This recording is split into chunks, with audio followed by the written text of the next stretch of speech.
질문은 김효준 감독님한테 드리고 싶어요.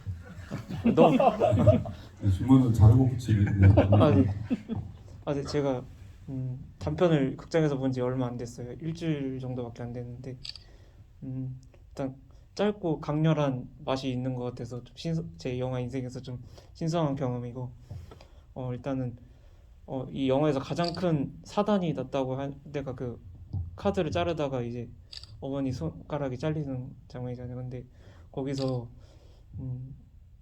근데 고시원이다 보니까 숨죽여서 자기들끼리 해결하다가 이제 조심조심 나와가지고 이렇게 병원으로 가는 게 좀 너무 가슴 아팠고, 근데 제가 가장 연출적으로 궁금한 거는 그 미애가 정우에게 이 빚이나 이런 금전적인 부분을 떠넘기지 않으려고 하잖아요.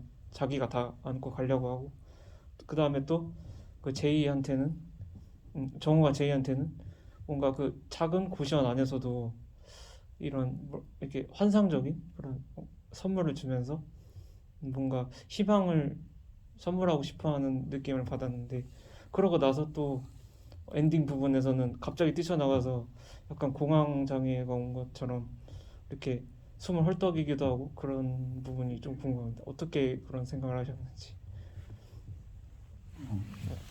제가 이야기를 좀 막 기획에서부터 어떤 방향으로 흘러가야겠다라고 딱 잡고 가는 타입이 아니다 보니까, 근데 결국엔 저는 제가 경험했었던 것들, 그러니까 실제로 누구랑 어떤 걸로 싸우고 뭐 이런 것보다는, 뭐 예를 들면은 잠이 너무 안 와서 한 새벽 4시경에 일어나서 물 마시러 갔는데 엄마도 똑같이 잠을 못 자고 있고, 알고 보니까 다음 날이 카드값 내는 날이고, 약간 이런 경험들의 종합인 것 같아요. 그래서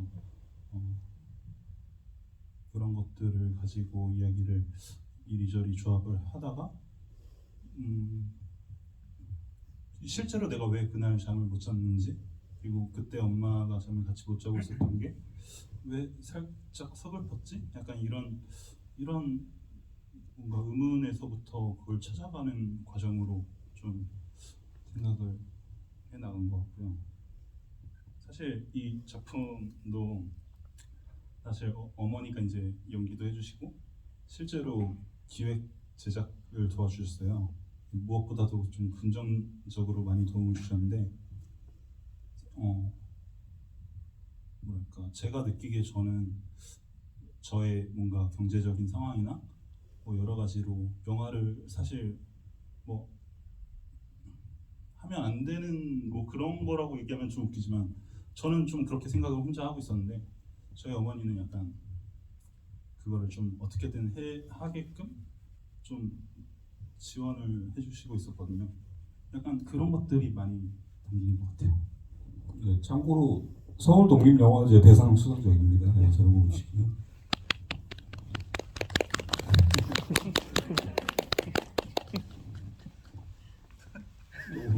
네, 또 질문 있으면 네, 저 뒤에 분.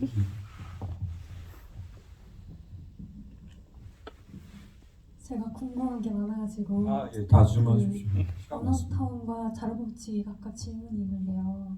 자르보치 감독님께는 그 고시원에서 방을 두 개로 나눠서 생활한다는 거에 대한 좀 장소 설정에 대한 의외성이 느껴져서 좀 신선하기도 하면서 실제로 저렇게 뭐 삶을 이렇게 살고 계시나라는 것도 이제 접할 수 있었는데, 감독님 연출하는 입장에서 그 현실 고증에 대한 접근성을 어떻게 묘사를 하시는지 그 뭐 리서치 과정이나 그런 게 좀 궁금하고, 그리고 그 카드를 다시 테이프로 붙일 때 손이 떠는 장면이 인상 깊었는데, 그거는 디렉팅이었는지 배우님의 연기였는지 궁금하고, 어나더타운의 배우님께는 감독님께서 이제 답변을 해주셔야 될 것 같긴 한데, 그 공간 배경 말씀하신 게 인상 깊어서 그 단순 가출과 그 공간이 주는 그 서로의 적정 같은 게 무엇인지 궁금하고, 의미 같은 게 궁금하고,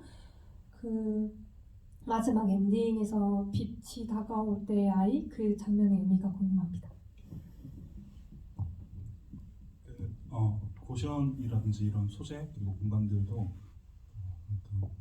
사실 이게 일단 저희 어머니한테 이제 이야기를 하고자 어떤 뭔가 말을 하고자 그때 뭐 그런 아까 얘기했었던 어떤 정서들에서부터 이게 왜 그랬는지 엄마한테 왜 미안하지?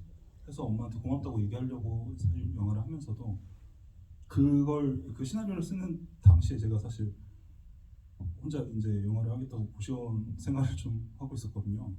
그래서 자연스럽게 그런 식으로 고증을 따오고 고시원에서 썼기 때문에 좀 더 그 공간을 할 수 있었고요. 뭐였지?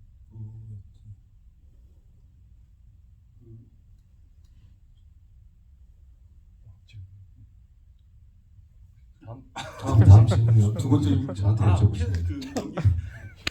손 떠는 거는요. 그러니까 사실 저희가 그 아까 캐스팅이 어떻게 됐는지에 대해서 좀 대답을 드리고 싶었는데 저희는 제가 오디션을 하거나 그런 식의 형식보다는 그냥 뭔가 제가 도움을 많이 받고 있습니다. 그래서 배우님들이랑 그 전 작업도 같이 했었고 그래서 사실 디렉션을 제가 뭔가 구체적으로 주는 방식의 현장을 꾸리진 않고요. 많이 그냥 생각을 공유하고 그래서 그 손 떠는 장면 역시도 제필 배우님이 오셨으면 되게 해주실 얘기가 많은데 아무튼 되게 섬세하게 세팅이 되어 있었던 어떤 연기였습니다. 본인이 했었던.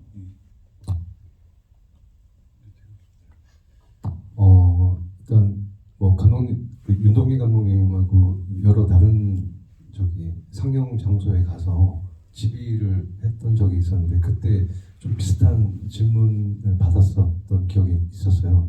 그래서 그때를 좀 떠올려 보면 감독님께서는 그 공간과 가출에 대한 어떤 그런 것들이 일단 배경 자체가 그 태수라는 인물이 자기의 아들을 찾기 위해서 그 재개발 되고 있는 지역을 이렇게 찾고 이렇게 동네를 이렇게 찾아다니는 그런 장면이 있는데 그때 이제 그런 것 같아요. 이제 어떤 재개발이라는 어떤 그런 이슈와 뭐 어떤 그 또 과거에 감독님께서 어릴 때 느꼈던 그 실제 그 동네에서 사셨대요. 영화의 배경에 나오는 그 배경에서 사실 때 느꼈던 어떤 그런 좀 뭔가 좀 공허함 같은 그런 거라고 해야 될까?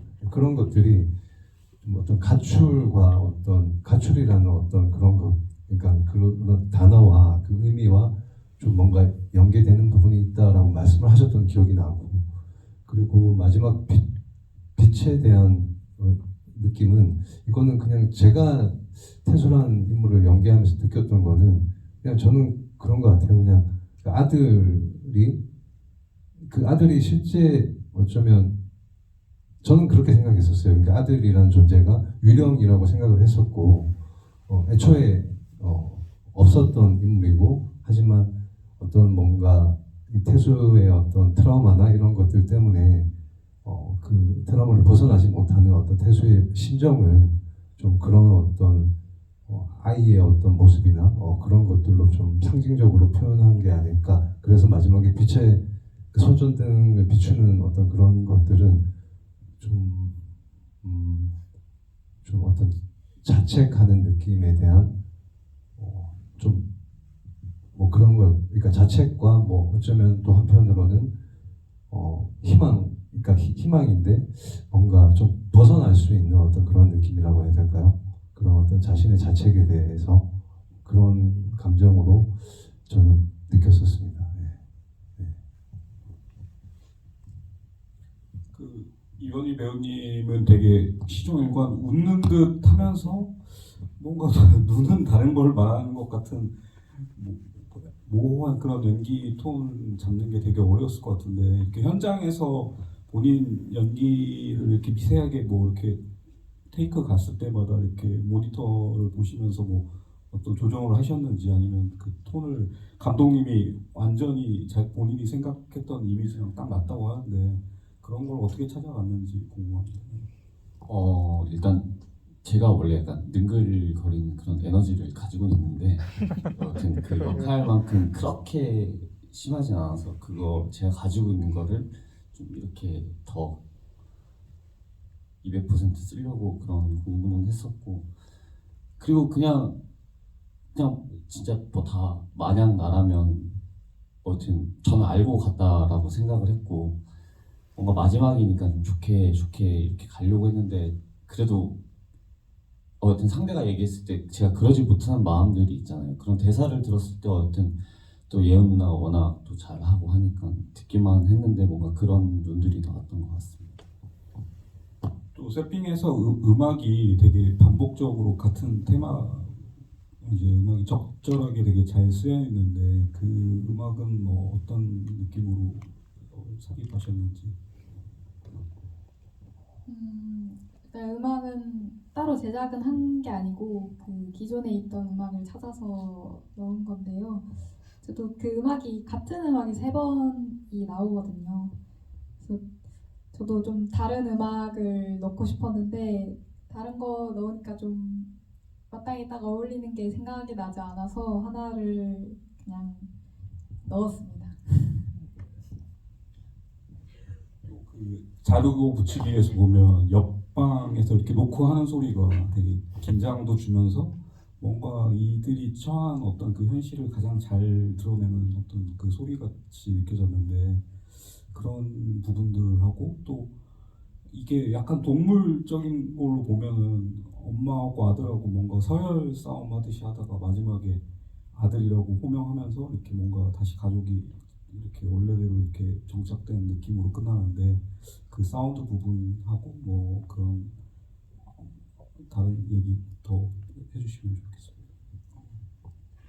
뭔가 그러니까 계속 집중을 했었던 거는 뭔가 가족으로서 혹은 서로 사랑을 하는 사람으로서 사랑하는 대상을 위해서 뭔가 희생을 하는 것조차도 되게 비싸고 어려운 일이다라는 생각이 많이 들어서 사실 조곤조곤 얘기할 수 있는 거고 되게 중요한 같이 잘해보고자 하는 어떤 회의처럼도 진행이 될 수 있지만 그것조차 약간 방해받아야 한다고 생각을 했어요. 그리고 그게 뭔가 내가 사랑하는 대상 혹은 내가 가장 소중히 여기는 것에서부터 시작된 방해, 뭐 이런 식이면은 되게 좋을 거라고 생각을 해서 그런 결정을 했었고요. 그러니까 누가 두들기는가가 되게 중요했고 또 어느 타이밍에 두들기는가, 사실 그 누가 싸우면 아이들은 항상 그걸 집에서 누가 싸우면 듣고 있잖아요. 그게 되게 많이 신경 쓰이고 그걸 가장 조심해야 된다고 저는 생각을 해서, 그러니까 아마 그 두들기면서도 누군가를 지키기 위한 어떤 행위였다고 저는 생각을 하기도 하고요. 좀 그런 아이러니들이, 그러니까 요즘에는 그런 것 같아요. 사랑하는 게 되게 어렵다. 그랬고 그 뭐랄까 엄마와의 그 뭔가 계속 이 관계가 들쑥날쑥하는 어떤 그런 것은 저는 좀 실제로 어머니의 저희 어머니가 정말 저를 위해서 되게 많은 희생을 항상 해오셨거든요. 근데 그냥 그 희생을 하는 것 자체를 어느 때는 제가 제 자신을 너무 싫어해가지고 왜 저렇게까지 할까, 나는 그렇게 대단한 사람이 아닐 수도 있는데 나는 영화를 못 찍으면 안 되는 사람일 수도 있는데, 약간 이런 자책이 잔뜩 있을 때가 좀 길었는데 근래에 조금 이해하게 된 것 같아요. 어머니가 그렇게까지 해서 저한테 지켜주고 싶어 했었던 게 무엇인지. 그러니까 예를 들어서 엄마를 이해하는 과정이 약간 그런 식으로 들쑥날쑥했었던 것 같습니다. 다시 한번 서울 독립영화제 대상자를 아카데미 1차 노미네이트도 축하드리고요. 그 어나더 타운에서는 제가 봤을 때 연기하실 때 감독님하고 의견이 좀 차이가 있거나 아니면 본인이 약간 어떤 행위를 하는 데 있어서 어색하게 느껴질 수 있는 순간들이 있었을 것 같아요. 이게 롱쇼트로 찍고 이렇게 하다 보니까 예를 들면 뭐 아까 부인이 수저 던져놓은 거를 들어왔을 때 그거를 바로 주울 수도 있고 그냥 앉아서 봤다가 줄 수도 있고 되게 그런 여러 가지 길게 찍었을 때 배우들이 되게 그게 감독은 이렇게 하라고 하는데 내 몸은 그렇게 안 따라주거나 뭐 그런 장면들이 있었을 것 같은데 그런 부분 말씀해 주십시오. 뭐 감독님이 어떤 디렉션을 해주셨을 때 뭐 이렇게 제가 그렇게 행동을 하기가 액션을 하기가 어려웠거나 이해가 안 되거나 그랬던 건 없었던 것 같고요. 그냥 단지 감독님이 모든 그러니까 제가 기존에 작품들을 하면서 보여줬던 어떤 그런 모습들과는 좀 다른 결을 원하셨어요. 그래서 감독님이 최대한 정적인 기운을 정서로 어떤 행동이든 뭐든 표현을 해주셨으면 좋겠다라고 해주셨고, 그러니까 이 인물 자체가 그 배경에서 어떤 인물로 존재하는 것이 아니라 하나의 사물처럼 보일 수 있게끔 좀 연기를 해주시면 좋겠다 이런 식으로 디렉션을 계속 지속적으로 해주셨고, 근데 그런 지점에서 좀 막 제가 어떤 감독님의 디렉션에 대해서 좀 이해가 안 되거나 그래서 좀 뭐라 해야 될까 그러니까 아무 생각 없이 그냥 감독님이 이렇게 움직이라고 하니까 이렇게 움직여야지 그렇게 움직였던 것은 없었던 것 같아요. 그러니까 그렇게 움직였을 때 항상 감독님은 그 어떤 빈 마음들을 캐치를 하셔서 테이크를 많이 가셨던 것 같아요. 근데 테이크를 가다 보니까 저도 자연스럽게 내가 왜 이 행동을 해야 되는 거에 대해서 좀 나름의 개연성을 찾아가면서 연기를 했던 것 같습니다. 제일 많이 간 테이크가 어떤 거예요? 그건 것 같아요. 정말 그 완전 익스트림 롱샷인데 그 왜 골목의 빗길에 비가 오는 장면에서 그 약간 여기 포스터 같은 느낌의 스틸 이미지 있잖아요. 거기 이제 우산 쓰고 저 멀리서 이렇게 점점 다가오는 태수의 모습, 그거를 한 10번 이상 갔던 것 같아요. 비 오는 날에 예. 찍으신 예. 비 오는 날에 찍으셨어서 10번 가신 것 같은데 뭐 그런 거 있고 이렇게 태수가 참는 어떤 행위가 감독님은 뭔가 너무 많은 걸 해주길 바라지 않았던 것 같아요. 근데 그러면서도 뭔가 좀 디테일하게 이 사람의 어떤 그 심정이 좀 느껴지길 바랬던 것 같은데, 근데 사실 되게 배우로서는 되게 어려운 거거든요. 왜냐면 표정으로 보여줄 수도 없는 거고 보여지지도 않는 거니까. 네. 마찬가지로 원희 배우님은 어떤 장면 테이크 많이 가시고 힘들으셨는지. 일단 저희 영화가 계속 걸어야 되고 계속 말을 하면서 하는 대사에서 근데 뭔가 차도 많이 다니고 그냥 모든 장면이 그 아까 얘기했던 그 놀이터 씬도 연기하고 있는데 갑자기 진짜 실제로 경비 아저씨가 거기서 지금 다 지나갈 거야! 막 이러면서 죄송합니다 몰래 빨리빨리 찍고 그래서 생각보다 계속 시간이 좀 그렇게 오래 걸렸던 것 같아요. 현실적. 또 관객분 질문 있으면 마지막으로 두 분 가운데 두 분.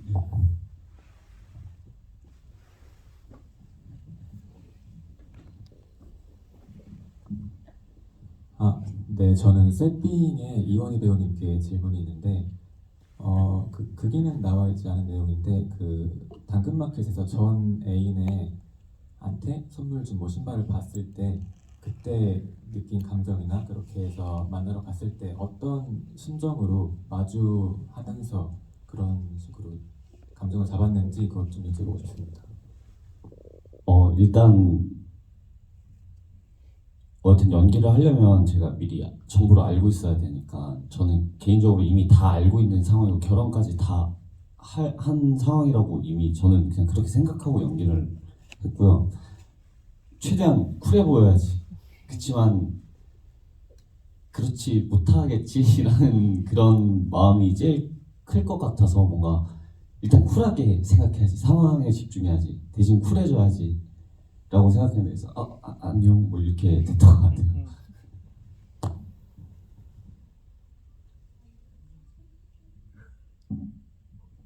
제가 빨리 질문하겠습니다. 저 자르고 붙이기 김효준 감독님께 질문이 있는데요. 저 아까 관객분이 얘기하셨던 카드를 이제 손을 벌벌 떨면서 붙이는 장면하고 또 인상 깊었던 장면이 엄마의 입원실을 정하는 장면이었는데요. 처음에는 입원을 하는 것도 고민을 하다가 나중에는 다인실에서 1인실까지 갔을 때 아들의 마음이 어떨까 저는 고민을 했던 것 같아요. 그래서 단순히 엄마한테 미안해서 1인실을 고른 걸 수도 있을 테고 혹은 이 상황을 회피하고 엄마의 얼굴을 보기 싫어서일 수도 있을 테고 혹은 어쩌면 저 집안이 저렇게 가난하게 된 이유가 아들의 허영심일 수도 있었다고 저는 생각을 하는데 엄마 가정의 연합에서 너무나 잘 느껴졌는데 과연 아들은 엄마를 원망하는 혹은 사랑하는 마음이 더 클지 궁금합니다. 일단 저를 투영하기 때문에 저는 분명히 어떤 원망보다는 물론 어떤 그 상황에서 뭐 감정적으로 본 건 있겠지만 순수하게 정말로 사랑하고 있다고 생각을 하고요. 그 1인실은 그러니까 엄마가 새 카드를 만드는 것을 이해하게 되는 어떤 방식이랄까요? 그러니까 사실 돈이 없는데 근데 엄마가 좀 잠을 계속 못 자고 있었고 지금 수술 끝나고 잠깐 자고 있다고도 들었고 그러니까 그냥 이렇게 된 거 그냥 엄마를 위해서 하룻밤을 좀 어떻게 긁어버리자 약간 이런 희생 정신이랄까요? 좀 제가 느끼기에는 가난이 약간 그런 것 같아요. 가난이라는 게 맘 놓고 사랑하는 거를 방해하는 가장 강력한 어떤 것이라서 그렇습니다. 1인실 그렇게 했을 때는 또 1인실에서 오늘 그냥 자려고 그러나? 그런 느낌도 잠깐 드는 느낌도 있었습니다. 또 아까 네, 새 작품 너무 다 잘 봤고요. 네, 어나더타운 임호준 배우님과 세핑 이원희 배우님께 질문드리겠습니다. 그 경찰서를 중간에 가잖아요. 그때 이제 배우님께서 어떤 생각으로 경찰서에 가셨는지가 되게 궁금해요. 이게 들어가려고 하다가도 못 들어가고 이게 나중에 자기 혼자 찾아다니는데 결국에 들어갔는지 안 갔는지도 좀 궁금하고 세핑 이원희 배우님께는 이제 어쨌든 약간 전 애인한테 연락이 오거나 좀 어쩌다가 만나거나 그런 식으로 하면은 일말의 기대감 같은 거를 갖게 되는 경우가 있잖아요. 이번에 연기를 하셨을 때 그런 기대감을 갖는다라는 생각으로 하셨는지 아니면 어떤 마음으로 이제 전 애인을 만드는지가 되게 궁금합니다.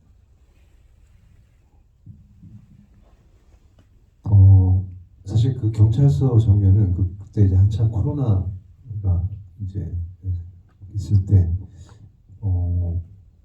촬영이 일단 끝나고 거의 한 6개월 정도 지나서 찍었던 장면이에요. 그 경찰서를 섭외를 하지를 못해서 절대 못 찍게 하더라고요. 네, 그때 코로나 시국에는. 그래서 그 앞에서 찍는데도 절대 못 찍게 했었고, 근데 원래 시나리오상에서도 그 경찰서 안에 들어가는 장면은 없었어요. 네. 근데 이제 그때 이제 제가 태수라는 인물이 경찰서를 이제 들어가는 장면, 가려고 막 이렇게 갈등하는 장면에서 저는 그렇게 생각했었어요. 그냥 처음에 왜 첫 장면에서 그 형사 두 분이 와서 뭔가 마치 취조하듯이 물어보잖아요. 뭔가 의심을 하고 뭔가 태수의 어떤 반응에 대해서 좀 의아해하는 느낌을 가지는 그런 것들로 인해서 태수란 사람이 그냥 애초에 이 사람 자체가 그냥 어떤 그 제가 설정했던 건 그 아이를 잃은 거에 대한 트라우마로 인해서 뭔가 되게 그런 어떤 모든 상황들이 그러니까 모든 접근들이 되게 불편한 거죠. 이 사람은. 그래서 그런 마음이 기저에 깔려 있다 보니까 이제 아이는 찾아야 되겠다는 생각이 드는데 뭔가 이 사람은 그러니까 글쎄 이 태수라는 인물이 유령이라고 이렇게 해석을 하시는 분도 계시더라고요. 근데 저는 뭐 제가 연기를 해야 되는 입장이다 보니까 유령이라고 생각하지 않았고, 근데 어쨌든 경찰서를 찾아가는 장면에서는 이제 그런 어떤 기저에 깔린 어떤 그런 두려움이나 뭔가 내가 정말 뭔가를 내가 기억하지 못하는 어떤 거를 내가 어떤 행위를 했었나에 대한 혼란 때문에 아마 갈등을 하지 않았을까라는 생각이 듭니다. 네, 더 얘기하고 싶은데 시간이 이제 얼마 안 남은 관계로 이원희 배우님이 대표로 마지막 관객분들께 인사드리고 마무리하는 걸로 하겠습니다. 제가 이따 나가서 얘기해드릴게요. 질문 답해 주시고. 네. 일단 저는 저라는 사람은 헤어진 사람을 다시 만나본 적은 없고, 근데 시나리오를 읽으면 어쨌든 만나는 상황이니까 어쨌든 헤어진 사람을 다시 만난다는 기대를 제가 살면서 가져본 적은 없는데, 근데 오랫동안 사랑했던 사람이 결혼을 한다면 한 번쯤은 보고 싶을 것 같긴 해요. 그 시작으로 출발했고, 근데 시나리오를 읽으면서 느끼는 게 진짜 마지막쯤은 뭔가 예쁜 신발 하나 사주고 훨훨 날아가라, 좋은 남자, 참 너가 더 너의 앞으로 삶을 응원한다 라는 마음이 들었던 것 같아요. 네. 마무리 인사해 주시고. 마무리는 진짜 이 토요일 오후 1시에 늦잠 자고 싶으셨을 텐데 이렇게 와주셔서 영화, 저도 너무 좋은 영화 봐서 좋고 이렇게 주말에 찾아와 주셔서 너무 감사합니다. 네, 두 분 감독님과 두 분 배우님께 격려의 박수 부탁드립니다. 네. 3시 30분에 그 국제경제 수상작도 아주 흥미롭고 재밌는 작품, 좋은 작품들이 많으니까